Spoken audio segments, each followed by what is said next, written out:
Right golfers, I want to share with you today the simple release drill. I use this drill with students who are struggling to get the club from this side of their body to this side of their body, so the release in a way that allows them to control loft. So they tend to add too much loft and hit the ball too high, resulting in loss of distance. Also, that can cause some quite fluffy strikes. So this drill can be used for driver or iron, and it certainly can be used if you want to hit the ball longer and straighter more consistently.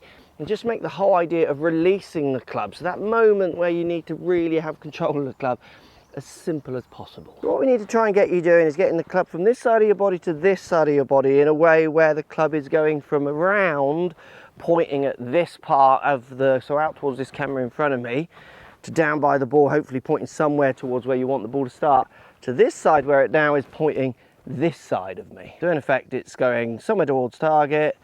It's now, let's call that 90 degrees open, back somewhere towards target and 90 degrees close. Now it's a bit more intricate than that because you'll have this twist in there as well. But if we can think of it more as this kind of opening and closing and then opening the door the other way idea, it might make it a little simpler for you to try and get the feel of it. Obviously that is happening all down here on an incline as we swing. Now, common patterns of release that we see is people pulling through, elbows breaking down, wrists not really releasing, believe it or not, so wrists not letting go. So actually holding on to angles for a long time, which is why we see these kind of follow throughs, where what we see from the world's best players is we see these ideas of the club really shooting forward of the hands, this appearance from the front on camera that my hands have crossed over. It's almost like the club is just rolling over. Where really what is happening, and there's more intricacies than this, but really what's happening is if I'm pointing my thumb at you, this looks like an address position, doesn't it? If I just turn this way and point my thumb at you, now put that club in my hands, this is where we start getting, see what I mean? These releases, these pro releases. And this drill is so simple, I literally want you to just get the feeling of passing the club into your hand, almost like you're going to shake hands from the trail hand to the lead hand on the way through. So let's get your thumb pointed out. Thumbs up, everybody. Set yourself into golf posture like you're going to hit a shot, and then what I want you to do is take your lead hand, so gloved hand. For me, my left hand is a right-handed golfer, and point it somewhere parallel to the target line I want the ball to go along. Now what you can also do is when you look down at this lead hand, try and see some extension in this lead wrist, which will show the pad and some knuckles on this lead wrist. We don't want it here, so I want the thumb pointing somewhere towards where I want the ball to start, but we want to see some of these knuckles as we point down towards our target, because this is what will give us the feeling of getting some extension with this lead wrist as we hit the ball. And I know people often think this relates to adding loft. It doesn't.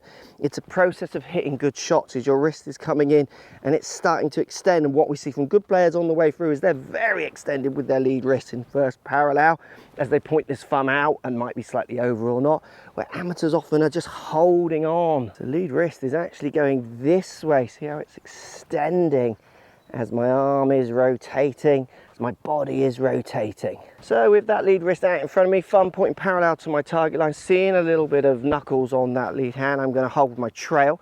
Make sure your trail hand is down the handle, so where it will be, and I'm literally just going to pass this club up into lead hand to get the feeling of where that club needs to be.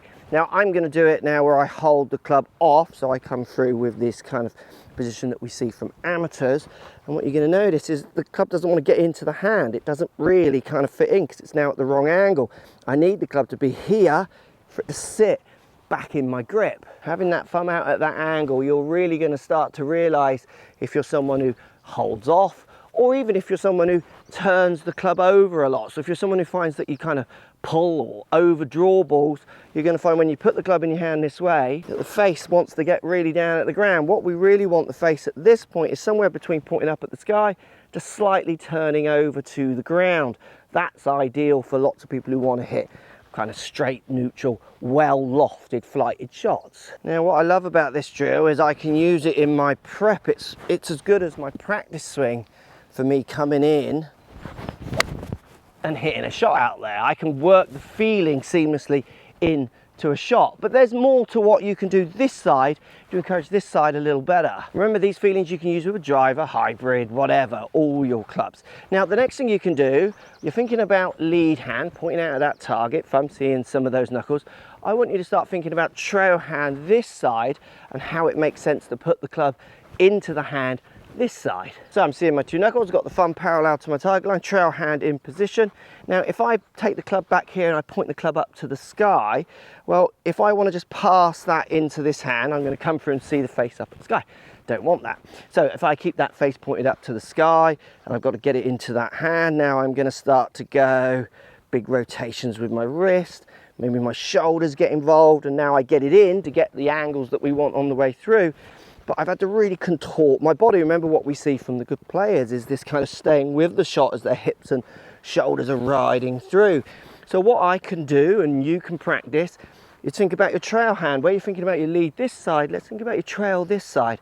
What I'm going to do is point that face more down to the ground. I'm now seeing the back of my trail hand here. This is going to make it so much easier for me just to pass that club into that hand. And what you're going to find, people who tend to put the club too far down to the ground at this point, this will make lots of sense. People who put this up to the sky on this side, this is going to make kind of no sense. It's not going to feel right at all.